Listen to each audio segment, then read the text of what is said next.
So my name is Stacey Murnaghan and we're here today in the Funky Feet Studios in Dundalk. We've been here for 10 years now and it's like a second home to myself and all the students at Funky Feet.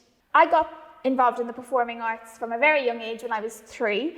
I wanted to do Irish dance classes and my mum got in touch with Mona Ruddy, the Mona Ruddy School of Dance. It's still going today and very popular here in Dundalk. And she said I was too young, but my mum said, please, she really wants to go. And she brought me down and I walked in. I didn't even say goodbye to my mum. The door closed and the teacher said, just wait there because she'll probably be out to you in a wee second. And I didn't want to leave the place ever. So I was 3 years old, I had a passion for Irish dancing and I'd done that up until I was 11.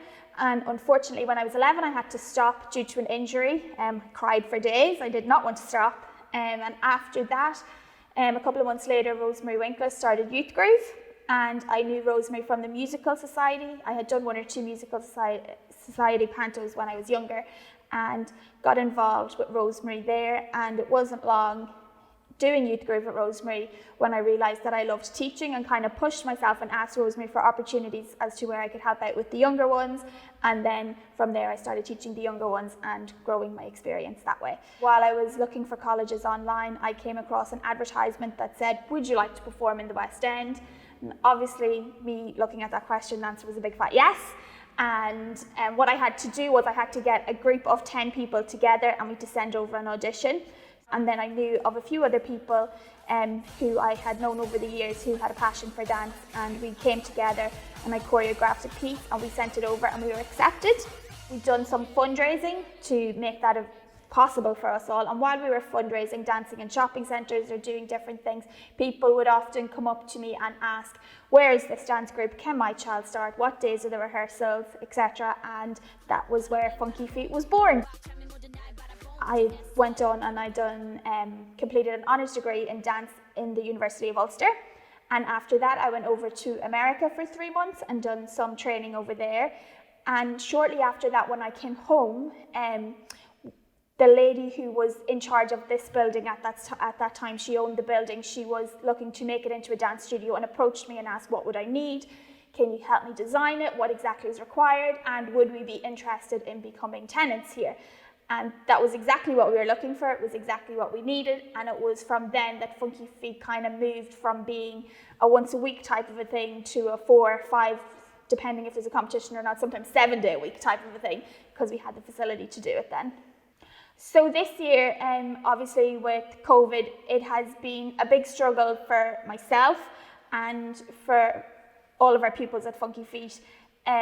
We were lucky in the sense that we had our big yearly showcase the very weekend just before we all went into lockdown, but we had been working extremely hard for the All Irelands, which was due to take place that very weekend, and we're still waiting for that to happen. It hasn't happened yet, but we have our fingers crossed it's going to happen soon.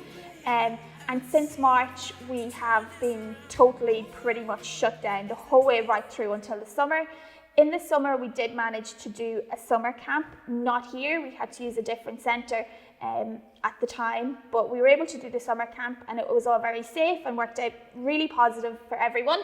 And then in September, we were hoping to start back alongside the schools because initially when the schools closed, we were told we had to close and we were following the same guidelines given to schools. So we were positive for September. We thought we would have got back, but the rules changed again for us and we had 2 weeks started and then we were shut down again. And at that stage, we decided to try Zoom with the online classes. Over the first lockdown, there's over 500 dance, performing arts, singers, drama teachers all came together and created the Performing Arts Educators of Ireland. So we had kind of been talking and helping each other out and giving different people ideas and seeing how we could make this work as best as possible for us. So we decided we would try Zoom and give it a go. So from September up until now, pretty much, we have been doing the Zoom classes. An Táin Arts Centre is a saviour for us in the sense that there is no other facility in Dundalk or anywhere close by that we would be able to put on our end of year productions. We try to do 2 a year, we try to do 1 in the summer and also at Christmas. It's not always possible depending on competitions, but it is somewhere where the children can go and show off to their family and friends. It's a massive confidence boost for all the children. So what we would say is we sometimes have children come in and they're not 100% confident in themselves. The parents are like, will I keep sending them? And what I always say to them is let them do their first show and then see when the children get on the stage.